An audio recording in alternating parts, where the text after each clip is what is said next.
اپنے آپ سے دور کر کر ہندوستان کو آزاد کرانے کے لیے لبیک کہہ کر انگریزوں کے سامنے کھڑے ہو گئے. بہرحال مالٹا کی جیل میں شیخ الہند رحمت اللہ علیہ کو وارنٹ جاری کر دیا گیا قید کرنے کا. جب قید کر لیا گیا تو مالٹا کی جیل میں ہمارے مسلمانوں سے اپیل ہے، اسیران مالٹا ایک کتاب لکھی گئی ہے، یہ کتاب ہر مسلمان پڑھنا چاہیے، اور اس کے ساتھ ساتھ دیگر ہمارے مسلمانوں کا، علماء کرام کا جنگ آزادی میں ان کا کیا کردار تھا. یا تو یہ تمام کتابوں کو پڑھنا چاہیے یا علماء کرام کو ان واقعات میں درخواست کر کے درخواست کر کے سننا چاہیے. تو مالٹا کی جیل میں جب انگریز قید کر لیے، اب کیوں قید کیے؟ اب جیسا کہ چلتا ہے نا، مسجد کے اندر خطیب صاحب بیٹھ کر سود کے بارے میں بولتے ہی سود میں مبتلا رہنے والا مالدار یا متولی یا سیکریٹری ثانی متولی کیا کرتے ہیں؟ اس خطیب کو نکال دو، ہمارے پردے فاش ہونے والے ہیں. تو اس سے پوری سازش انگریزوں نے شروع کر دی تھی وہ زمانے میں. شاید میں کہتا ہوں، کسی کو برا لگے نہ لگے، کوئی منبر رسول پر بیٹھ کر حق گوئی کرتا ہے اور ایسے حق گوئی کرنے والے کو کوئی نکالتا ہے، شاید انہیں انگریزوں کی چاپلوسی کرنے والا ہے، یا تو انگریزوں کے طریقے کو اپنا رہا ہے. کون ہوتا ہے جو حق گوئی سے روکنے والا؟ اللہ موقع دیا ہے، منبر رسول کو سچائی سے سجاؤ اور ہر غلط کام سے بچاؤ. بہرحال اسیران مالٹا کی جیل میں جب شیخ الہند رحمت اللہ علیہ کو رکھ لیا گیا تو ہر دن ایسی پٹائی ہوتی تھی، ایسا ظلم ہوتا تھا. ان کے ساتھ کئی شاگرد بھی تھے، ان میں سے حسین احمد مدنی رحمت اللہ علیہ اور حضرت مولانا عزیز گل رحمت اللہ علیہ، یہ تمام اکابر حضرت کے شاگرد تھے. جیل خانے میں، قید خانے میں موجود ہیں. تو ہر دن آتے انگریز آگ کو بچھا کر، سمجھ رہے نا، انگارے جیسا کہ ماتم کرنے والے بیوقوف نالائق لوگ جو ناچتے ہیں، یہ تو کچھ کیمیکل لگا کے ناچتے رہیں گے. وہاں پر انگریز لوگ جو ہے انگار بنا کر، انگار کے ڈیلے بنا کر اس انگارے پر ان کو لٹاتے تھے اور خود پٹائی کرتے تھے. ہمیں یہ واقعہ سنے ہیں حضرت بلال حبشی رضی اللہ عنہ کا. گرم گرم بالوں پر، ریتلی زمین پر لٹایا جاتا، گرم گرم چٹان کو سینے پر رکھا جاتا، اور پھر ان سے کہتے تیرا رب کون ہے؟ وہ کہتے احد احد اللہ الصمد.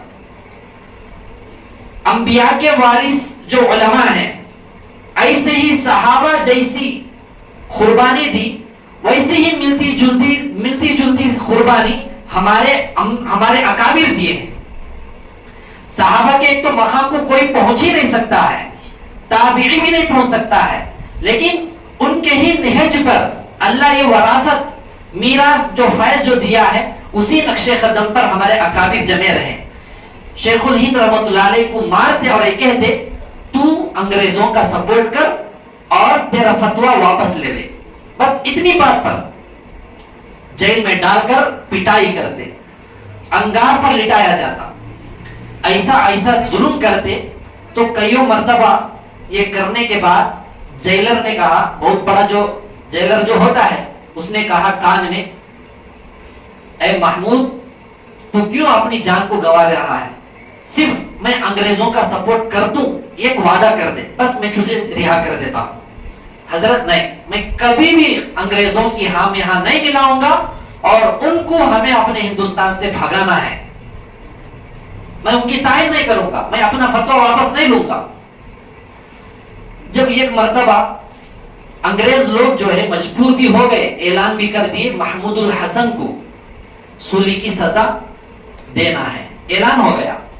جیسے حضرت کو خبر ملی سولی کی سزا متعین ہو چکی ہے، یہ خبر سننے کے بعد حضرت زار و خطار رو رہے تھے، کئی دنوں تک رو رہے تھے.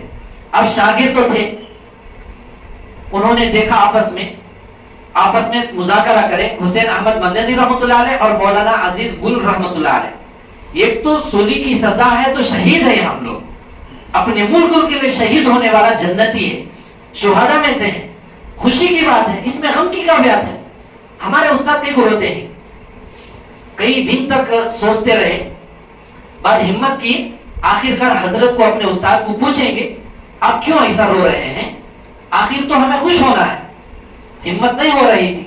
تو ایک مرتبہ کھانے بیٹھے تھے تو اس وقت میں اچانک پوچھ لی استاد جی ایک تو ہمارے کو آپ کو سولی کی سزا سنا دی گئی ہے تو اس میں ہمارے کو خوشی ہونا ہے، لیکن آپ کیوں رو رہے ہیں؟ تو حضرت کی نظر ایسی جلالیت میں پڑی کہ پسینہ پورے جسم میں کپڑے بھیگ گئے اور پریشان ہو گئے۔ تو تھوڑی دیر کے بعد حضرت اپنی حالت میں واپس آ کر کہا آپ لوگ یہ سمجھ رہے ہیں کہ مجھے سولی پر لٹکا دیا جائے گا، میرا کیا ہوگا؟ میں اس غم میں رو رہا ہوں؟ نہیں، ہرگز نہیں۔ پھر پوچھے حضرت آخر آپ کس غم میں رو رہے ہیں؟ یہ جملہ سنہری سونے کی اس میں لکھنا چاہیے۔ حضرت نے فرمایا یہ جسم اللہ کی امانت ہے، جان بھی اللہ کی امانت ہے، اور اللہ ہی کی طرف سے، اللہ کے چاہنے سے ہمیں خیر و بد میں ہے، اور اللہ ہی کی طرف سے ہماری شہادت مقدر ہے، سولی پر لٹکا دیں گے۔ لیکن میں اس غم سے رو رہا ہوں کہ اللہ اتنی بڑی سعادت دینے کے بعد قبول کرنا نہیں کرنا اس کا بھی مالک اللہ ہے، تو جب میرے کو سولی پر لٹکا دیا جائے گا تو جب ہمیں شہید ہو جائیں گے ہماری جان کی قربانی اللہ کے یہاں قبول ہوتی نہیں ہوتی، اس لیے اس غم میں رو رہا ہوں۔ کوئی بتا دو غیر مسلم بھائیوں میں کوئی ایسا مرد مجاہد گزرا ہے؟ اور وہ ہندو بھائی جو کہتے ہیں کہ مسلمانوں کے لیے مسلمان لڑے ہیں، یہ واقعہ سناؤں کو؟ میری قربانی اللہ کے یہاں قبول ہوتی نہیں ہوتی، اس غم میں اتنے دن سے رو رہا ہوں۔ بہرحال کئی دنوں کے بعد سزا بہت زیادہ دیتے گئے تو ان کے شاگردوں نے کہا حضرت سزا کم کرنے کے لیے کتاب التحلیل، کتاب الحیل بول کر ایک کتاب ہے جس میں ہیلا نکالنے کا طریقہ رہتا ہے، یعنی بچنے کا طریقہ، تو آپ بھی اس کے ماہر ہیں، آپ اپنے آپ کو بچانے کے لیے، سزا کم کرنے کے لیے آپ ایک جملہ کہہ دو، باہر آنے کے بعد پھر اسی پر جمے رہیں گے، کچھ ایسا رائے مشورہ دیے۔ تو حضرت فوراً کہا میں ہرگز ایسا نہیں کر سکتا ہوں۔ پوچھا کیوں؟ حضرت نے فرمایا اللہ ہمارا نام جس رجسٹر میں کر ہے، میں یہ پسند نہیں کرتا ہوں کہ میرا نام اس رجسٹر سے نکل جائے۔ پھر فرمایا میں بلال حبشی کا وارث ہوں، جن کو گرم گرم ریت پر لٹا کر انگارے کے پتھر سینے پر رکھ کر ڈرایا جاتا تھا۔ میں حضرت خبیب رضی اللہ کا وارث ہوں، جن کے سینے پر چھرا ٹھوک ٹھوک کر کہا گیا تیرے نبی کے بارے میں ایک جملہ کوئی کہہ دے غلط، انہوں نے نہیں مانا۔ تو ایسے کئی اکابر کا نام لے کر انہوں نے کہا تو میں ان کا وارث ہوں، میں ہرگز سے گوارا نہیں کروں گا کہ میں فتویٰ واپس لے لوں۔ ایک فتویٰ اللہ نہ کرے اگر لے لیتے ہندوستان ہمارا آزاد کبھی بھی نہیں ہوتا، کبھی بھی نہیں ہوتا۔ تو ایسے اکابر ہمارے ہندوستان کو آزاد کرانے کے لیے اپنا خون بہانا پسند کر لیا اور اپنے بچوں کو یتیم کرنا پسند کر لیا اور اپنے گھروں سے محروم ہو گئے۔ بہرحال اللہ کا کرنا ایسا ہوا، اللہ تعالیٰ نے انگریزوں کے دلوں کو بدل دیا۔ شیخ الہند رحمۃ اللہ علیہ کو سولی نہیں دی گئی، اور شیخ الہند رحمۃ اللہ علیہ نے یہ جملے بھی کہا میں امام مالک کا وارث ہوں، جن کو